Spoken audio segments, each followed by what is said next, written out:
Hey there, guys. I am back, and I want to go live on Facebook, but at the same time, I want to do a recording. So, I have other devices in the house, so I don't feel like doing all that. I really don't. So, I'm going to do a little live, and I'm going to record everything on the recording. So, I'll do a live, and I'll also post a regular video. That's the plan. Give me 1 second. I'm trying to clean something out.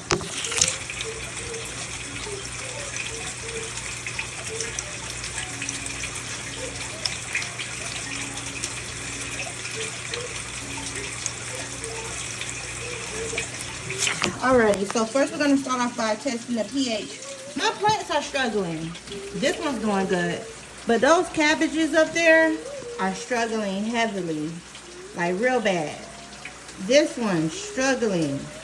All my cabbages are struggling. However, the bell peppers are thriving. They're doing well.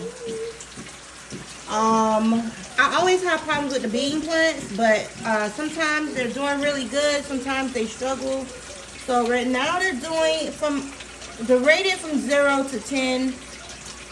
10 being the highest, the best health. I feel like my black eyed peas is at a 9 or 8.5, between an 8.5 and a 9. So they're not 100%, but they're not bad either. To rate my my cabbages, I give them from 0 to 10. I give them about a 5. So they're struggling. They're struggling. That's not a lettuce. That is a arugula. That is arugula. I had three rockwood pods of arugula, and I only had 2 slots open on this tower over here. So I end up placing one over here until I can find a place for it. My broccolis are struggling, and the cauliflowers are struggling. That's not a cauliflower. This one and this one are struggling. So I checked the pH a few days back. Hold on, let me zoom out of this tower. I think I checked the pH of this tower a few days back, and it was balanced. So I'm like, it has to be something with the nutrients. I've been adding more nitrogen in, and my black eyed peas started thriving when I added the nitrogen, and the bell pepper thrived off of that.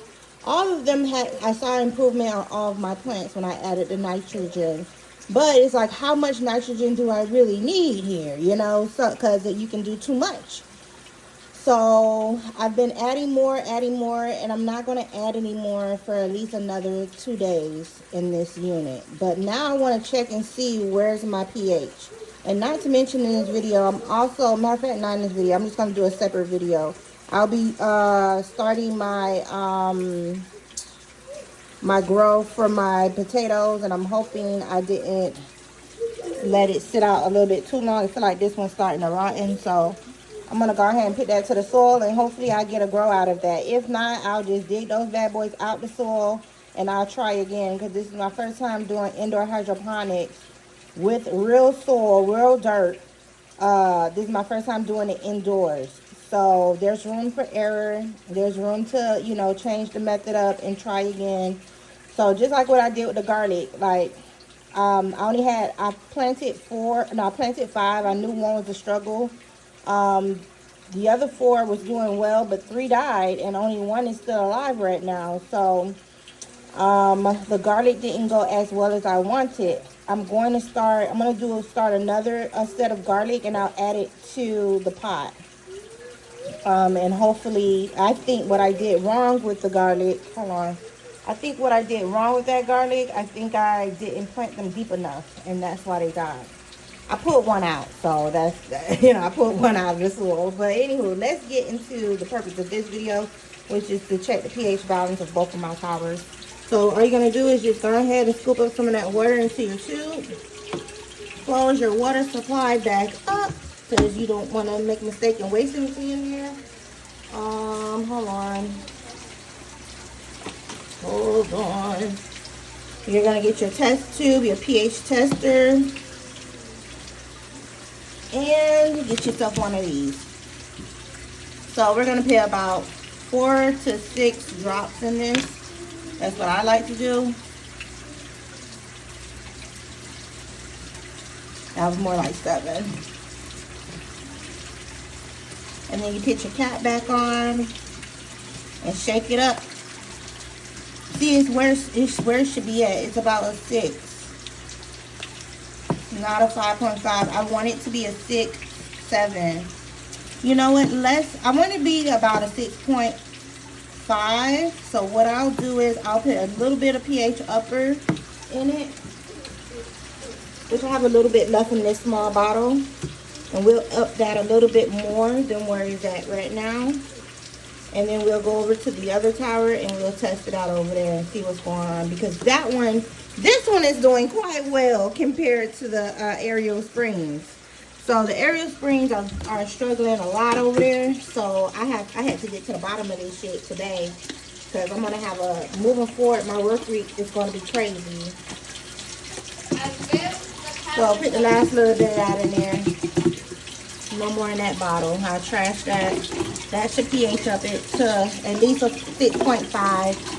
I don't want it to go over a 7. And I think my plants should thrive off of that. Not to mention, I needed some type of air circulation, so I did purchase a little small fan, which I have it over here at this grow right now. Before I lay my head down, I'm going to move it back to this grow over here. So let's take our test tubes and let's move over to the other tower. And I'm just going to slide my chair on over here. So this tower, the Aerial Springs tower, is struggling.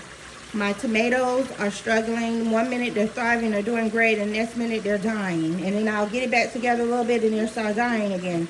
So I don't know why the fudge are my tomatoes dying. And tomatoes is a plant where I usually do very well growing them. So this grow cycle, I'm struggling with the tomatoes. My collards are doing well from 0 to 10. All of the collards overall, they're doing about an 8, 9. They're doing pretty good. It's not a 10, but it's about an 8, not an 8. I'm going to give it a strong 8. They could be better. These tomatoes, I'm giving them about a 3, 4. They're struggling. Every single batch that I have, they're struggling. My arugula are doing great. They're a 9, 10. Both of the arugulas are 9, 10. My this is a green bean plant. I'll give that a 10. It's doing great. All of my, let's have a look at the sweet peas. So my sweet peas overall, I'll give my sweet peas a 9. So they're doing pretty good too. And hold on, let me get up and go around to the back of the tower. And in the back of the tower, I have my, let's run out. So I have my cucumber plants. They're doing pretty good. I'll give them about a 9.5. Oh, my experimental carrots. They're very up and down, just like the tomatoes. So I'm gonna give my experimental carrots about a 5. I have to go around to the other side. And then, hold on, here we go. These are more green bean plants, and I'm going to give these green bean plants about a 9.5, 10. So I'm rating them that way. I'm giving realistic ratings on this. What is this? The kale. The kale is kind of struggling here. So I'm going to give those kale, looking at the conditions that they're in currently, I'll give those kale about a 7, a 7.5, 7.5. So there's room for perfection. There's room for growth for sure. There's definitely room for growth, but there's room for improvement. That's what I mean, as far as the overall health of all my plants. So, and I know it. So, and I know I've done way better with past grows. So I know I can get this right. So let's see what's going on with this tank. So let's get our testers and everything together. So we'll put that on this side. Alrighty. Let's open that a little, not a lot. And let's get our water. So you're just gonna do the same method. Dip it in there, pull it on out. Close your water source right away. Make sure nothing gets in there. Something extra gets into there, it's gonna ruin the whole grow.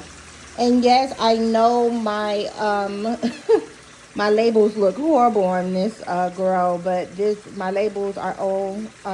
These labels are from my last grow. That's why some of them aren't matching the actual plants that's in there. Just to, you know, reiterate this.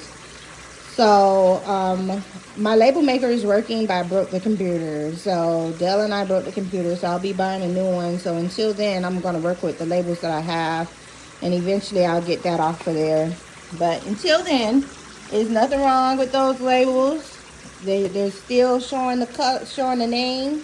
It may be ugly, but they're working. This is how they initially look when you put them on, and this is how they look after 2 whole grows. So this is the second grow. So let's go ahead. This tube is smaller than the other tube.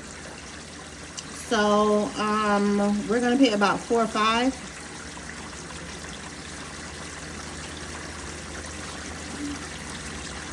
Put 5 drops in there.